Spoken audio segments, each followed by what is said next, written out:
देखिए, राजेंद्र भंडारी के अलावा भी कुछ लोग गए हैं और सभी के कुछ ना कुछ या तो दबाव के कारण है या लालच है। राजेंद्र भंडारी जी ने तो मौका पर इस्तीफा का इससे बड़ा उदाहरण कोई पेश ही नहीं कर सकता। उनकी पत्नी के खिलाफ कई किस्म के आरोप बीजेपी ने लगाए, प्रिक्योरमेंट के भी आरोप थे कि जिसमें कम रेट जिन्होंने कोट किए थे निविदा में, उनको ना देकर जो अधिक रेट वाले लोग थे उनको लाभान्वित किया गया। उसके अलावा 2012 की रज़ात यात्रा को लेकर भी कई किस्म के मामले थे, जिस पे विजिलेंस जांच भी चल रही है और कोर्ट से 2 बार राजेंद्र भंडारी राहत लेके वापस आए। लेकिन सरकार का दबाव इतना है कि अपने को बचाने के लिए, अपनी प्रतिष्ठा बचाने के लिए उन्होंने संभवतः कार्य किया। और भी कई मामले हैं जो उनके कारोबार से जुड़े हुए हैं, जिसमें मैंने सुना है कि काफ़ी दबाव था और उस दबाव के तहत गए। और बीजेपी का ये लोटस जो ऑपरेशन है उसका एक दूसरा नमूना है। जैसे आपको उदाहरण दूंगा, एक अतुल रावत थे जो बड़कोट के हमारे नगर पालिका के चेयरमैन थे, वो गए, उन पर राजीव गांधी आवास योजना में अनियमितताएं करने का बड़ा आरोप था और ये भी था कि अपात्रों को मकान दिए गए, शौचालय नहीं बने थे, कहीं पिट नहीं बने थे, कहीं कुछ नहीं था, कहीं वो नॉर्म्स के हिसाब से नहीं थे। तो बहुत बड़ा मामला था। उसमें जो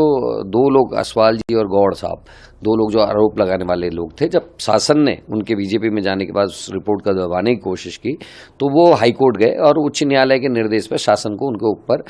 मुकदमे दर्ज करने पड़े, जिसमें 420 का मुकदमा है, 467 का है, 478 का, 471 का, ये मुकदमे अतुल रावत पे हुए। उसी प्रकार से अन्य बहुत सारे कारण हैं। जैसे आप ले लीजिए, खटीमा के जो नामधारी जी जो प्रमुख थे, उनके लिए 3 सदस्यीय कमेटी बनाई गई, उनको 3 बार पदच्युत किया गया, 3 बार कोर्ट से वापस आए, आखिर में हारता क्या नहीं करता तो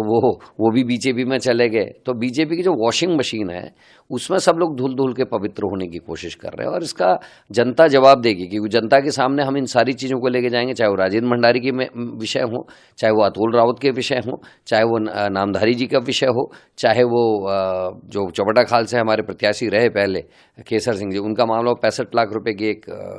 मामले में उनका नाम आ रहा है और आज उस पर मुकदमा चल रहा है आज के दिन भी। तो ये सारे ऐसे कारण हैं जिसकी वजह से लोग छोड़ छोड़ के जा रहे हैं। पार्टी को बदनाम किया जा रहा है, पार्टी के लिए कई चीज़ें कही जा रही कि साहब तवज्जो नहीं मिल रही, ध्यान नहीं दिया जा रहा है, लेकिन हकीकत यह है कि सबके निजी स्वार्थ हैं और स्वार्थी लोग, और मैं कहूँगा धोखेबाज लोग पार्टी को छोड़ छोड़ के जा रहे हैं। और आने वाले समय में जिस दिन कांग्रेस की सरकार आएगी, इन मुकदमों को दोबारा हम लोग खोलेंगे और जिन लोगों ने भी राज्य के साथ और या हमारे देश के साथ धोखा किया है, वित्तीय अनियमितताएं करके अन्य चीजों, उनके खिलाफ। अगर आप ये वीडियो YouTube पर देख रहे हैं तो हमारे चैनल को सब्सक्राइब करें और बेल आइकन को दबाना ना भूलें। अगर आप Facebook पर ये वीडियो देख रहे हैं तो हमारे पेज को लाइक करें।